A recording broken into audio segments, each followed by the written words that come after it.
Welcome to Synced on Air. I'm your host, Angelique Robb, and today I have Zech Strauser from lots of different companies. Zach, why don't you go ahead and introduce yourself? I mean, maybe I don't know where to even start, but maybe Strauser's nature's helper, Right. and how you got into the industry to start with. Yeah. Thanks for wrestling me down. I know we took us a few tries to get here, but we did it. We're here. Did it. It's a nice sunny morning. Sun's coming through the front windows. It's good. The landscape industry was probably, I fell into it in some way, but not necessarily totally fell into it by chance. It was, I think, the way I was brought up. I was definitely outdoors focused, being homeschooled. I was very adaptable in the sense of not doing kind of what everyone else was doing. And back then, like 25, 30 years ago, I think landscaping and all trades has become a bit more acceptable. And I think there's a lot more craze behind making it your career now. And I think people are seeing that it's a true opportunity for a career, not just a whatever job. So, but needing a quick way to start making money and being able to get out there and make $1 in one day and be able to come back at the end of the day and have that money was a very low to barrier entry, whatever they call it. And I think it still exists that way a bit, I think, the industry. But it never should degrade the industry because ultimately, to make it into something lasting and sustainable and building teams, you do have to turn the curve and not just make it a low barrier to entry industry. You have to wake up Right. and create a professional company. And Yes. that I kind of did over 26 years, kind of, I call it brick by brick, hand over hand, just 2x growth per year concept, turtle wins the race concept, where it was, I think when I sold, we had about a crew per year that I was in business, right? I just added a crew per year. There was nothing earth shattering, Yeah. but I think it taught me a lot of probably the painful ways of doing things. 2x growth is generally more of a painful way to grow a company. I think, finding, like unique little buckets of a, of a, of a process or a program or a service offering and then trying to scale it quicker is probably more advisable in today's world because just the way how fast things go. And I think you can hold companies back by just kind of growing that 10, 20% a year, especially when you're smaller. You should be growing faster, Okay. which many people in the industry, I was following other peers, which we all do in the landscape industry. And it was very common to 20 years ago to be $1 million for 10 years. Like you didn't, or 5 years or something. If you talk to 30 of the top people, 100 of the top people in the industry that are, we'll call it 50 plus or 45-year-old plus, most of them grew at oh, it took me 5 years to break 1 million or 10 years. Today, I think you're seeing that hurdle get crossed much faster. So Faster. push mower on here in my store. I actually have a picture of the truck with the push mower. It's kind of become Yes. a little bit of our mascot with the worker bee, we call it. So, the pickup truck with the push mower story is very near and dear to my heart, and as it is to many. And I think that is a little leaving our industry, that era. I think, we're seeing a lot of equity get into the industry. We're seeing people scale and grow quicker, maybe even get a loan for that brand new truck first year in business for all we know, where they didn't get the $1,000 pickup and the borrowed push mower concept. But that was my era that I learned from. And that's how I started and sold the company in 23 Great. to, to an equity backed platform. And you've launched Urture, and tell us a little bit about why did you go in this direction? Before the push mowing concept, I went to search like what I really wanted to do. I accepted a couple different colleges for ski area ops. I was a ski coach, ski teacher at the time, just kind of ski bum when ski bum was a real thing. Nowadays, there's no such thing as ski bum, I don't think. But I guess you could be a ski bum, but ski bum needs some cash in the back pocket. You're gonna just hang around. And I got accepted to a University of Maine of Farmington, Edville College in Colorado. That in this is what I would call it, like 98, 99. I don't know. No, 96 to 7, 8. And took a hard left and just went back to Pencil. Like, didn't end up going there because I couldn't get anyone to help buy me a 4-wheel drive vehicle to get around in the mountains at these. So just decided to not go to college. Basically, I did a little college in Vermont for a semester, but got into landscaping. But right before that, I was working at a ski shop, kind of like co-sponsored slash working the evening tuning skis after, and they'd hook me up with gear and stuff. And talked to the owner of that store here, actually in Southern Vermont, and talked about like how would I work for like Patagonia or one of these outdoor gear companies. I want to work in maybe marketing or design and in Yeah. apparel for the ski industry at the time. So I went to FIT in Manhattan for a career day, um, where they give you a tour and you check out departments. And my old boss that I coached skiing for at Stratton picked me up. He said, "Well, what'd you think?" Before I got on a bus to go back to the Poconos. I said, "I don't, no one spoke English. I feel pretty much kind of fish out of water." And he goes, "Go back to PA and get a trades job. They never go out of style. They always are needed. You can get successful and then go back to the ski industry and ski a bit, right?"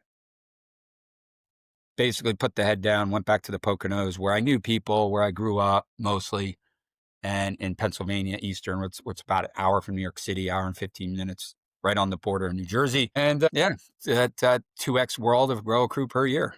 That's what I did. Then throughout it, always was into, nothing crazy. I don't have any big closet of like, I'm not a fashion guy. I don't love clothes. I like them enough that they give you an identity. And I've said this before, like, certain things I could wear. I care too less where they're from. I don't care. I just like it. I don't even know the brand name. It doesn't even Mhm. matter, right? It's just like, I like how this pair of pants feel. I wear 'em. Or I like the story. I went to a little town in Maine and this UK jean company, I can't even remember the name, is going out of business. And I felt like I was getting a steal because I bought a pair of pants. So this summer, but this sweatshirt, I feel like it ties to me. And if it could have been a Kubota hoodie, and it ties to me because I bought a Kubota. I own a lot of Yes. Kubota from my house, and they gave me a free hoodie when I bought my Kubota, and it was heavyweight, so I wear it every day, and it has the badge of the Kubota patch. So to me, when you walk around, that's an identifier in some way or another that someone looks at you and go, "Oh, he must have tractors." So there's this, or you strikes a conversation. So I Like a think community builder. brands and yes, I think brands are we take it much more for granted than we think until you really think about it. But like if you watch people all day and watch what they're wearing, you're making judgments and making connections with people off what they're wearing. And I think that's one of the unique things that I tend to go to. Like when I was a kid, I loved Dukes of Hazards. There was no better show. And I would run around with a 01 sleeveless, see-through, like, football jersey t-shirt that said 01. It was orange, that like the car, and I'd jump in my mom's windows like I was them. I was Duke, if you wanna say that. So, to me and then, and I was the extreme though too, like, my daughter likes unicorns for some reason. When I was 5, 6, 7, I was a boy that liked unicorns. So, I had a unicorn t-shirt that I wore every single day. So, I've always kind of fell into the once I latch on to something in apparel, it's hard to let go, and I'll wear it for 10 years. So seeing landscapers, seeing ski gear, seeing this bridge over, me liking, like I would wear a nice Patagonia, when Nano Puff was actually something that was unique. Now it's just like everywhere all over, but like that wearing it at my landscape company came because I was more ski industry. So there was always this bridge over of like sports, mountain biking, skiing, work, landscape, and then like merging it. And I think today sports and leisure wear and athleisure and I think Lululemon did a lot of 10, 15 years ago where it was like everyone started wearing yoga wear everywhere. And then Vori is doing it for men. They're, who would ever thought a bunch of guys would be standing around saying, "Oh, this fabric is so soft." It's changed. There's a lot of consumer behavior where they want to wear their secondary clothes all the time. Yeah. There's not this like I wear my suit to the office and then I get in a golf shirt and then I wear my workout clothes when I work out, there's this bridge Beautiful. over, and it's yeah, and I don't care if you're a hiker or if you're a golfer or you're a blue collar, it's all bridging together a bit, which I think is an exciting time to be able to do like a version of what you think a sweatshirt should be. And then how can you get different people wearing it at different times doing different things? And it's not just so utilitarian for one thing. Yeah, yeah. Well, So athletic work, like what your shirt says, you know? Yeah. So we have this whole concept of like I have everyday workwear for outdoor tradesmen slash right today. I mean, a lot of our customers are landscapers. It's slowly merging into other relationships and aren't just landscape. But then we have on my left is more like what I call the weekend wear, which is like you probably can't go out and sweat heavy, put on a cotton hoodie and go skiing for the day. It's not going to work well for you because as soon as you go in the lodge, you're going to start freezing up. You go back out with the sweat on you, as they say, cotton kills in the world of outdoor. But but it's sure nice to sit around a fireplace with a nice heavyweight cotton hoodie on. So with no pollen.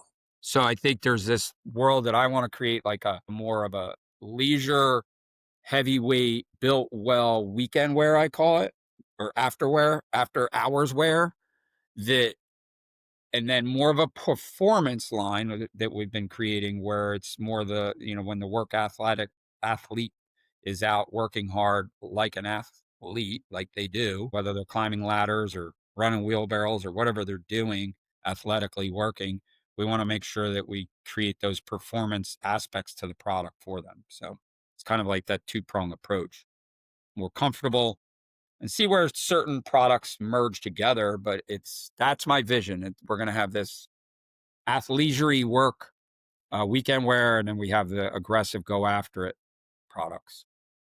Where'd the name Urture come from? Urban nature. I was urban hiking at the High Line in Manhattan, Oh, I love yeah. and I was walking, and I'm like, "Yeah, I really gotta get this clothing thing going, and, it's gonna be Urture Urban Nature." In the storefront here, when I open the store Friday, Saturdays, it's kinda like I call it my side hustle, where I'm sitting where I ring people out right as we speak. So this is where I ring Okay. people out, and, they're like, "Wait, this is great." They're like, "What is this? Like, what is her?" They have to, get the narrative. So I give them a 30, 60-second breakdown. Said it's hard work ethos. I was from the trades, blah, blah, blah, and they go, got it. I say constantly, I would thought I was really creative putting two words together, urban nature, but really it's just nurture without the end. Could have just said nurture. Oh, How do I either make way, nurture either simple? way. Right. And so urban nature was like, we originally started saying, when I created the brand, I said, the brand is going to be, I don't know exactly what I'm going to make. I don't know exactly what I'm going to do, but my main cause is to give back to urban nature spaces and help create awareness around the connection of a built building and a built landscape and what is at the intersection of that. And I go, it's urban nature. Mhm. So like, and that connection and that space connection, I feel like a lot of people have a lot of disconnect to, and they don't really understand how important those two components coming together is and how both are necessary. You can't save the planet by keeping woods, and you can't also get rid of all the wood. So how do you co-inhabit Exist. together? And that's where urban nature spaces connect, right? These gardens in cities, I don't think our entire industry really rivals around enough to understand how impacting they are. I always say, imagine Central Park without Central Park. Imagine New York City without Central Park. I mean, it wouldn't even be the city it is today. Yeah, yeah. Well, So and also in the bigger cities, also rooftops are becoming green, walls are becoming green, and it helps us all we need to coexist with nature to breathe clean air, to thrive. It's a proven antidote for stress, so we need more of it. And I think it- it's a bit further along in Europe. And I think it's great to see that it's evolving here too in the States. so if you think of Urture, the brand stands for that intersection of connection. Boom. And you go, well, what happens there? Well, it doesn't happen. Nature doesn't form it. That's for sure. A bunch of people Yeah. show up and build it. All the tradespeople show up and build the building. They plant the tree. They design it, and they probably need to be in some clothes. And we wouldn't want all those people being naked. So there's this. That's the spot that I believe we fill. And today they'll wear Carhartt, and today they'll wear Patagonia, and today they'll wear a million other brands, right? That represent some level of workwear or outdoor wear. But I find it hard to find the brand that stands for what I just described, physically stands for, and the name stands for that spot that I described, that intersection. So that's what Urture stands for. That's where it is. And then it leads us to, well, all these people have to build, maintain, care for that, build awareness for that, understand there's a career in that. And that's where we have a bigger cause to give back to the trades over the next, I was gonna ask as the about brand that. grows. Good. I can always get what, when we make enough money, I can always make sure that we help install the bridge over, some river at some city at some but like we have to make a lot of money to give a lot of money, and we have to generate a lot of revenue to give a lot. Like, when you look at what Patagonia is doing for the world concept, they give, I think, 100 million a year right now is generally what they're giving out. And I think that's the number. I just saw something, but we got a long ways to go. And I know that every dollar counts, but let's face it, you do need some serious numbers to make some serious impact over time too. So right now it's 5% to FFA on all hats, 1% on apparel to Urban Nature Space Parks Project. Really, being that we're such small revenue and such small peanuts in the sense of dollars today, it's been just a couple, not just, but it's been a couple events down in New York City with Project Evergreen because I met Cindy and she sits on our steering committee. It just felt right. And they've been working on parks and spaces of kind of how it started. So there's been a good synergy and connection. And we've connected with Green Thumb in New York City a little bit on those projects, which has like 500 parks, 150 acres in the 5 boroughs. And even though I'm in Southern Vermont, like I feel like the 5 boroughs in New York City, to be able to go down into the city and work on projects like that, I just feel like it's such an epicenter of like where influence and impact is made from, that I don't want to, stay in my island up in, Southern Vermont, or even if I was back in PA in the Poconos and put all my effort there. I want to go to where all the action is, and then we can kind of bleed from there on our givebacks. Hence, that's why I went to FFA. And when we first sold our first, we'll call it 25 contractors to buy hats, we said, you could pick the trade school that we give certain amount of dollars from each hat to. It was a mess. I got No. forewarned by a couple friends. Oh, yeah. And he goes, somebody goes, Zach, what are you doing? That is going to drive you crazy. How are you going to handle that as you grow? And I go, oh, yeah, yeah, blah, blah, blah. We'll Well, figure it it, out.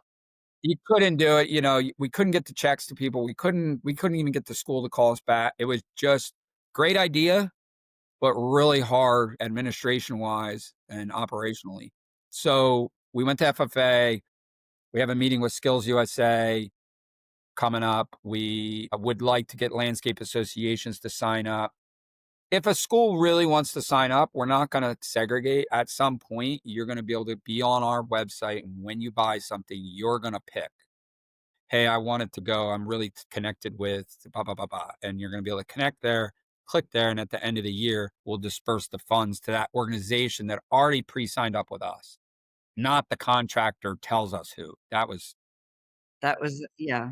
Yeah, that Well, was, I mean, the important part is from day one, you're giving back, and I think that it's and impressive. here's the thing, not too many dollars right now, but it just to figure out how to give back and like the logistics of that, and to be able to actually keep a brain capacity on that, because we do all have to wake up and try to get more top line. You can't you can't you can't just stay in philanthropy in a for-profit business, even in a nonprofit. You really can't. You have to figure out how to get money in your nonprofit. Oh, that's where most of my focus. I actually just had a meeting with Jenny, who steers the steering committee action committee for our patch project, which is the give back side. We've went to quarterly meetings now, not monthly. We've went to, what is 26? 26 is about top line revenue growth. So really our steering committee needs to constantly think about like how does Urture build more top line, not so much like how do we get people to sign up to give back to because we need just more top line. So as any new growing startup needs. So that's where we're at. And we can always so I just picked FFA now to basically be the lead and it's just a clean swipe. So meaning to Make them, it there's no easy on choices. yourself, and Right. then later you can build that in. Yeah. And I Yep. think, like I said, I mean, you're doing it from day one, which is very impressive and showing your commitment to giving back. So I think that, you've started it off in a great direction, and you maybe were a bit ambitious to start with. Yeah. As always, I guess. Yeah, the give back, the biggest bullseye on the give back is the student, is that we'll call it, could be ninth grade, but Seeing all the way up people into in place. college. It's those 8 years, whether they go to the next 4 years or not, but it's those 8 years that was super pivotal for me and extremely important of who I was talking to and who I was taking advice from and what left turn and right turn I took, and I just can't get over how important that age bracket is and the decisions that they make will shape their life and they just don't know it. Uh, And shape the industries that they go into. And, we are an industry that need more people to come into it, and people that want to and have a drive to succeed. And, our industry is made up of so many small businesses. It's not very evenly distributed. there's 660,000 Yeah, landscapers or I was gonna something. say 700,000, but yeah, And, 90 like American business, 90% of them are under 1,000,000, which is 8 to 10 employees or 8 to 12, whatever it might be. And I think all small business right now, it's something I've been dealing with lately as you wanna help trades and as you wanna help the students, it's not just about the trade skill, it's not about the technical skill of doing the work. It's gotta have a financial component to it, and it's gotta yes. have a leadership component to it, and business management, we'll call it, because you're seeing this huge vortex of everyone go to be electricians, everyone go to be tradespeople, and it's happening, and it's gonna happen, and trade schools are gonna get built, and they're gonna get built bigger. And you're gonna see it; it's already started. Here's the next problem, though: they're all gonna run out, going, "I know how to fix this and to do that," and we're still gonna be missing. A lot of tradespeople think like, "Well, I can just go out on my own because I know how to do this. I don't." But then there lies the problem that they don't know how to pick up the phone. They don't know how to hire people. They don't know how to stop complaining about you can't find good people and it's their job to train them. They don't know how to run a P&L. They don't know how to hire admin staff. They don't know how to do admin work. They don't. So there's this huge bolt on that needs to happen in trades on other skills other than the trade. So that I hope that someone starts catching on to that, or maybe I'm missing it somewhere, but Hopefully those trade schools are, yeah, building that in, because you'll need, a percent of them to be the business owners, or maybe well, even half of them. you've heard a million times just because you got a doctor, you became a degree doctor or dentist doesn't mean you know how to run a dentist office. Like Yes, you know how to same work on thing. someone's teeth. You don't know how to, manage and lead people and run a P&L necessarily. So that's going to be mega true as this wave of people go running into the trades heavier than they ever have. That's what's going to separate. So if there's 500 new tradespeople in their first 2 to 4 years, what will separate all those people get kicked down, and it's the people that'll. And I'm not even talking about starting your own business. Like you're to go work for a reputable company if you don't understand leadership and financial skills, it's going You to be can't hard for you progress just to be within a that top 10 at company. a company, huh? Yeah, yeah. You So need to be able to have business skills. Yeah. we're kind of going back and forth. Why sell the company? I don't know, because there were a lot of really good deals going on at the time. I'm just going to be straight honest. Like, everyone, bottom line is once you get and people could say, well, I don't want to do that. That's selling out. And I'm going to hold on to everyone, each to each his own. Right. And I think I was at a spot in my life where I had a daughter that is young. I fought pretty hard 26 years of the company and I always say if you ran a company through 20, 21, 22, you might as well just times that times 3 and say it's 10 years.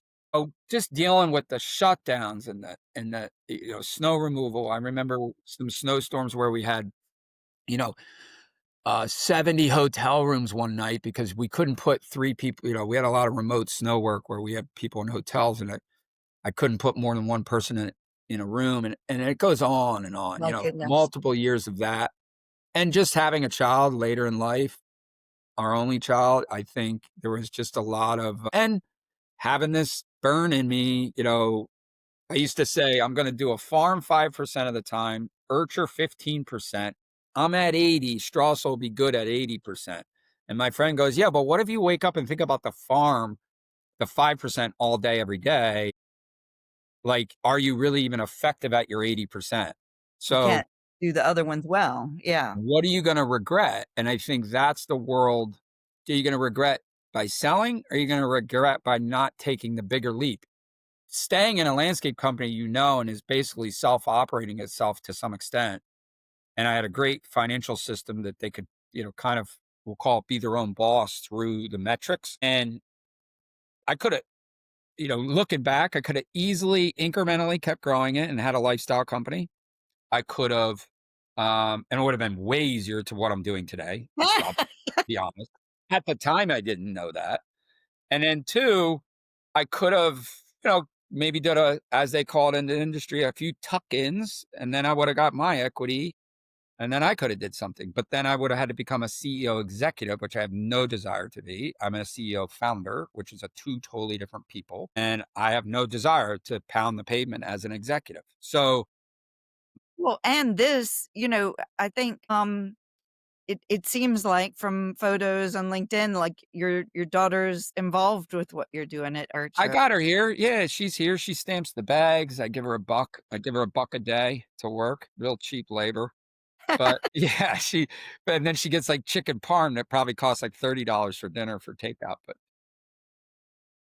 I yeah, think there's something special about that, and the time that you're spending together where, you know, yeah, I that is literally am working, whether it's true, it's all in perspective, different timing, different mind, wherever your mind is. Today, I feel I'm working harder than I've ever worked, right? Yeah, mentally, a bit lonely. You're a bit on an island. You don't have your 8 OG managers that kind of grew up working around you that you can kind of just, put your arms around, whether it was mentally or physically, not physically, but you could, hug each other through the conference room if you needed to on like support of what you've been through getting there. So we're just building that today, which is half my people are remote, half my people are here. So that's a dynamic that is really hard. it's a lonelier dynamic, and it's harder to talk about things over the phone rather than sitting next to each other, and Yep. So, and as they call it in the apparel industry, sales channels. I don't think I've ever heard that word in landscape. Sales channels. Channels are retail, uh, wholesale buyers and resell your product, or B2B, the end user. I always say B2B is the end user doesn't have a say that they're wearing your clothes, okay. but it's kind of like wholesale buys your clothes and resells them. And their buyer has a say because they're coming in a store, whether they like your product or not. The wholesale is a totally different, but it's similar pricing brackets. And then a landscape owner or top manager or a uniform champion HR marketing person is going to buy the clothes for this company. They really make the ultimate decision, and then everyone shows up to work and puts it on. If it's that bad, they're not gonna come back and they're not gonna want it, which I'm happy to say most of our performance wear uniform clothes are getting rebought for the next go in the next year. It's not been a super easy ride to get that to happen, I fully admit. Our factories last spring were late to ship, and it was our first real. I've had a couple factory relationships. We shipped to what we thought real factory. They're going to do it. And they said it's going to be a tight timeline. But, but what? We didn't plan for the worst off that statement. And it's going to be a tight timeline, ends. And then there's no more end. What happens? Well, there could be a month later, could be 8 weeks later.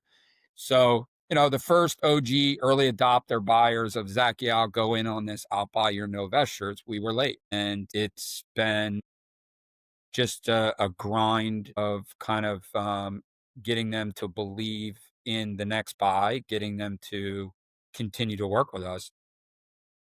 A reputation risk, isn't it? And you don't have control over that Some of to these guys I used to be in a peer group with, or some of these guys I sat at a table with, and to be late on their products, we got to complain about business before, but it was always like we were buds cutting a steak dinner at the peer group meeting or whatever you want to say, or in some conference room. And we were like supporting each other, and everything was cool in that day because we were all peers. And then you go home. But it's very humbling to miss the mark on a friend, a colleague, a peer, or a customer. So out of the, we'll call it out of easy math, out of the 10 buyers on our no vest shirt, which equaled about 6 to 7,000 shirts, we have retained, I call it 80%. And I think that's good, even in the world of probably delivering good service. yes. And our main challenge was product delivery, shipment times. Still dealing with some of it. When we go, a lot of our clothing today has been made to order, custom in factory colorways. Like you wanted a stripe here or this or that. So there's this customization world that when some of our customers work with us, they're signing up to make apparel. They just don't know that. They think, well, Zach's handling that. And they're right. I am working my face off to handle it, but they're disconnect a bit that when they put that order in, there's blank fabric that's not even colored starting Yeah. to go down the assembly line. And as we all know, there's problems with assembly lines. There's problems with quantities. Just because you want black and normally it's 6 weeks, if no one else is on the factory floor in black X, that might get shifted over here and all the reds get made first because it's production oriented. So we're dealing with this current business model of customization that will always be around. What will happen though, it will be the outlier that will be truly custom, and it will be the large quantity early buy at a great price, which will be made to order. We're Okay. going to continue to fill in the gap of common products, colorways will be on the shelf for quicker turn. But quarter million, half a million, 2 million, 5 million, 10 million, that all costs money to have it sitting there because it's inventory. So You have to it's build through that. Yeah. right. So this fall, we started running 1,000 jackets in stock. We started running couple thousand hats in stock. Did we have all the right colors? No. Do we have all the right sizes? So now we're learning. Next spring, we're learning more of the forest green shirts with high vis, more of the green with high vis, more of the navy blue, more of the burgundy, whatever's the common, we start to stock more and more. So we're basically watching whoever's buying off us in bulk, made to order. We're going, buy more of that. Worst Yeah. case scenario, if I don't have a new buyer that comes in for it, I can at least have it for when, ABC Landscape wants more of what they've been getting. Yeah. So, and I could go on and on and on. That's keeping me 7 days a week, figuring out the matrix of what I would say. This morning I woke up, and I'm just going to say this to any landscaper. If you think you have it hard, you did not get into apparel. Don't.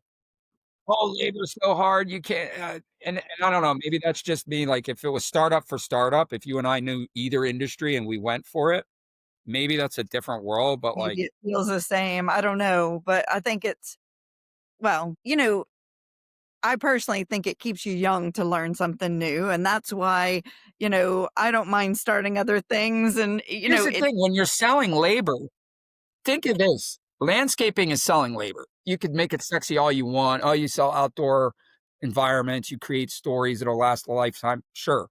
But at the end of the day, you're selling your product or your people standing in a line in the morning before they get in those trucks, right?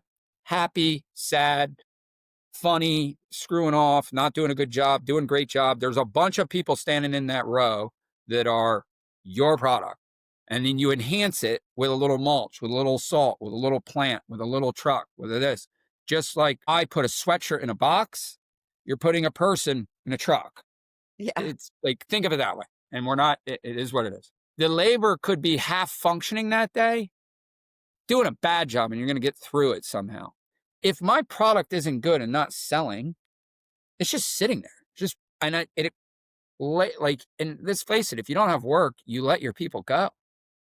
Maybe you don't because you want to keep it going longer. But at the end of the day, product and labor, very different supply chain, marketing, forecasting. I don't even know if it's harder. It's just so different. And I'm in the vortex of that, wondering 1 hour, what the hell am I doing? And the next hour going, this is amazing. So that's That's the truth. entrepreneurship. Yeah.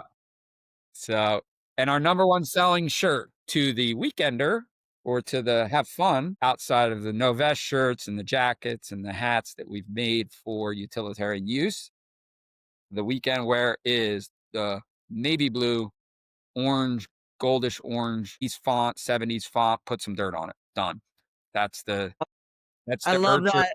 just Nice. do it that we didn't see coming. We just applied for the trademark. The paperwork's in. We have green collar trademark. We have patch project trademark. We have work athletics. Just I think made it through the stage where people can contest it. Our everyday workwear for landscapers and for outdoor trades probably goes to it's a work athletics collection of Urture wear. So the high vis stuff is probably goes into more of a work athletics tag with Urture with the guy. That's that collection. Put some dirt on it is the weekend wear, farm garden ethos. Well, I've gotten that shirt. Well, I need to get that shirt for my husband for Christmas. So don't tell him. We have it in a collab champion rib neck collegiate. We have it in Okay. heavyweight cotton parchment like this, black heavyweight. We have it in crew neck, all cotton, all wherever put some dirt on it. It's all on heavyweight cotton or really soft, lightweight tees. I think. Did you get one of the? I think you I saw. got the truck one because that's Oh, how you did. my landscape business was a truck and a mower. And yeah, so You know what I'm really excited about on that shirt is we just did a collab with a industry broker, consultant for mergers acquisitions in the landscape industry. They actually so they bought that same shirt and they okay. put their logo on the sleeve. Ah, So they that's a asked if it cool could go on the success. door, and I said, "No, it's that real estate is spoken for. It says Urture on Yeah. the door." But we are thinking about creating a stack of boxes in the back of the pickup on that shirt, and the center box could have your brand name in it, where it's like we're shipping your product to you. Yeah, yeah. So a stack of boxes in the back, and it could say, boom, whatever. Well, last topic, I swear, I know it's been a challenge to get you on the podcast, but we were talking before this about one of the events that you just had, and you were talking about social media selling. Tell us a little bit about that because I liked how you were mentioning, with social media, we've almost become a bit Numb, disconnected from our friends. numb. Um, Yeah.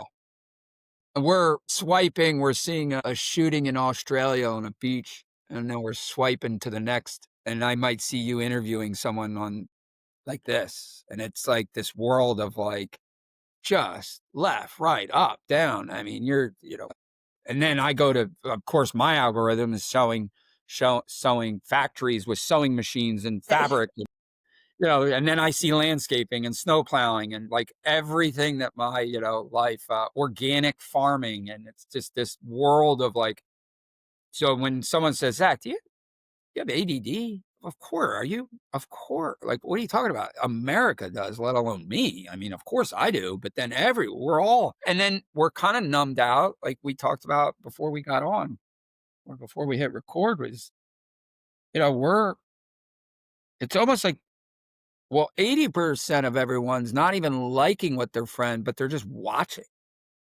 So like, you're just watching it'd be like sitting down 20 years ago and watching your friend on TV and not even get excited. Be like, oh my God, John's on a TV show. This is amazing. Remember when people got interviewed on the news? It was like I'm going to be on the news. You got to come watch.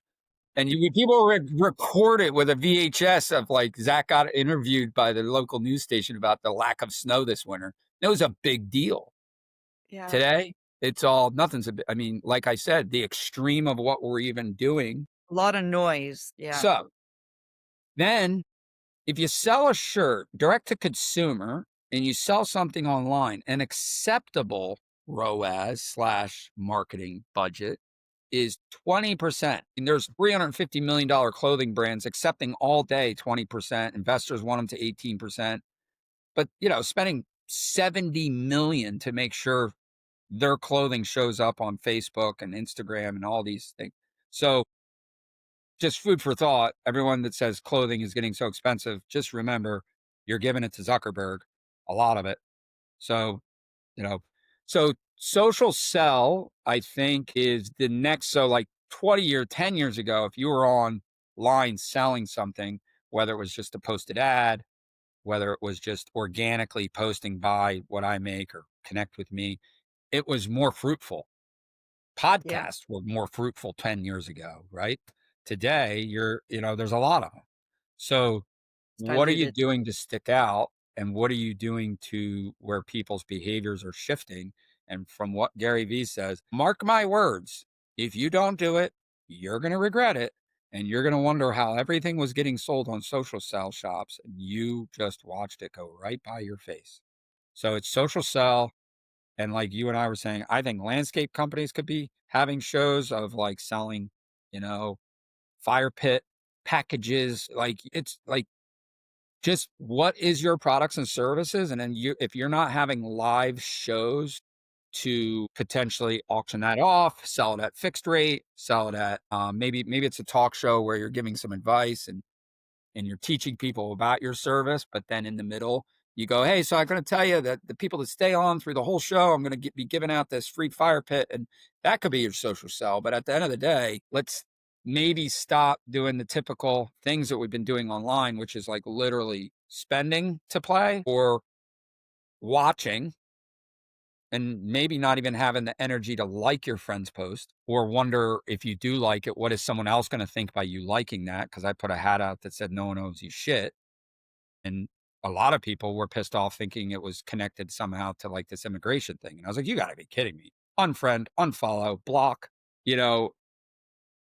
So there's that. Like people are like afraid of like, if I like this guy, like get out there and do something more. One, connect More with people and engaging. truly interact. Share someone's post, like it, comment, because you're seeing a lot of people's stories are going up, right? And it's amazing. I know it's like 80 people just saw what I posted, and I could see every single one of you, and you didn't like it, but I know you did, a lot of you, but Yeah. you don't even have the energy to do this. It's weird. That is a hang up that I have right now that we are watching each other and not interacting, and it's a concern.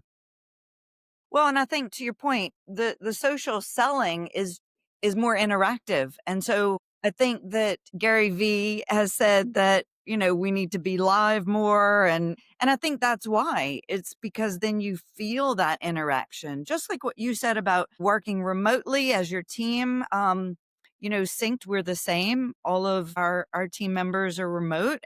It is more isolating. It is, and so the more you can engage with people, the I feel like more my community. office and Kristen's in Chicago, I'm here. I think we should both be live on Stitch all day. Like, why not? Like, because Why if you not? were working here, I'd be like, "Hey, Kristen, did you get that email?" Like, I'm not gonna email. Okay, I'm also gonna talk to you, and we're gonna be like, "Hey, what's the strategy for 3 o'clock?" But if we could just be live stitching or whatever Yeah. you want to call it, where we're actually communicating and just watching each other, hearing each other all day, it would be the same as an office. Is that weird? It shouldn't be, and I don't know. It all depends on the service and what you're offering where you work, right? I don't think our controller should have to be stitching with us all day because they probably need earplugs in to get their But we are social creatures, and I think that, technology comes and it changes the way you work, and then it almost isolates you more. I mean, it's great that we can, like you said, you and Kristen can work together in different states. Use the technology to feel like you're closer together, you know? Absolutely. And I think the same thing for AI and, spend time with your clients and your team and use AI to take away the things that are isolating or monotonous. If we can use technology to actually have more time to connect with people, then we're winning. And I think I can't say as a consumer that I necessarily want a social buy, but I think as a seller today, I want to, and I want to explore it and I want to see where. So we started your question. We started like, we were like, let's like, we've been talking about it for a month. Like, just, a couple of us were like, just let's do it Monday. Okay. So we log on, whatnot, WHATNOT,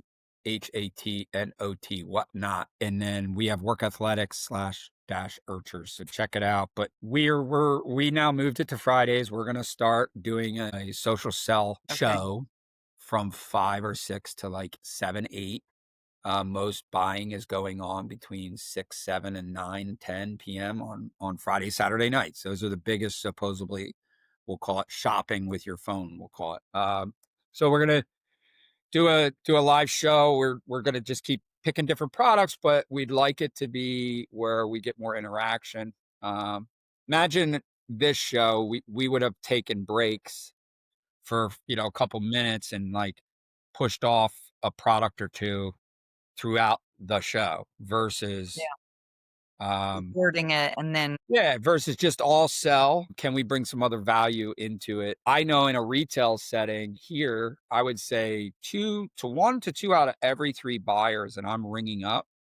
I don't have barcode. Like, I on my Shopify phone, we actually type in, or like I'll type in junior hat, or I'll type in beanie, I'll type in flag, whatever I'm selling them, I type a word to get me there. okay. So I don't have the quick ching, but it slows down the checkout process. And to me, Chat. most people are probably like, if you have 2 or 3 people in here, get somebody rung up quick because you don't want anyone waiting. And I'm like, no, actually, I'll say, hey, we don't have enough team to like put tags on everything. So we just literally, if we can get it live online, we're like, feel like we're winning. So they go, oh yeah, no big deal. But we have conversations. Where you from? Where you coming from? What do you do for a career? Who are you buying this for? What tied you to this shirt? Why green collar flag? Someone bought it the other day, right? Oh, Yeah. because it's the Green Mountain State, Vermont, and my dad. It's That's the way I check people out. And so And it's a you're learning. conversation, it's a connection, it's a relationship that we build in here. And that's the way we want our live social selves, not just pumping product out. By the way, the stat is Japan sells 30% on social sells, which is a lot more than the United States even sells in general. So they're already in Japan superseding volume that we even consume on social sell, consume overall here, Wow. out consuming on social sell at 30% in Japan. I'm pretty sure I have that right. That's That's interesting. so what, that is starting to happen. And we can say, is it good or is it bad? It's just If different. you're truly being able to talk to the founders, to the makers, to the buyers, and you're able to conversate with them, and maybe it brings you to their location, or maybe it brings you just one step outside of the flat website that you're buying from, and then talking to some return policy person and tracking shipping numbers and have no connection to anything other than just the product. I think valued long-term customers have connections to who they're buying it from and not what they're buying, right? So we know that that's no revolutionary idea, but the real success, I think, is going to come from the story we tell about the background of the landscape industry, the story of what I'm doing with it today. And And we the find pride in the industry. the general consumer in this store loves the story that really is on the peripheral of the landscape. They're on the peripheral of apparel. They're not in it. And when they get the connection and when we talk about it, I would say 8 out of 10 people are like, that's amazing. this is awesome.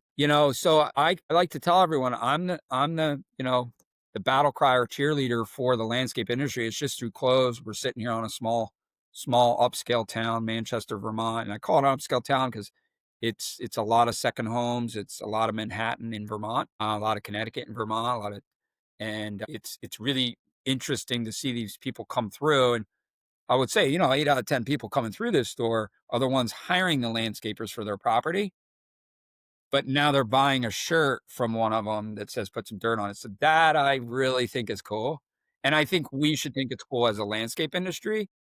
Yeah. Um, and then obviously some of them, 2 out of 10, not the 8 out of 10, 2 out of 10 go, "Hey, I work for this really big, general contracting firm down in Virginia. I'd like 100 of those jackets," or so we actually do get some bulk buying, and we do also Okay. have the blue collar people coming through, and super exciting to have that. I call it the sandwich effect of, like, someone on at their second home, kind of just chilling out on the weekend.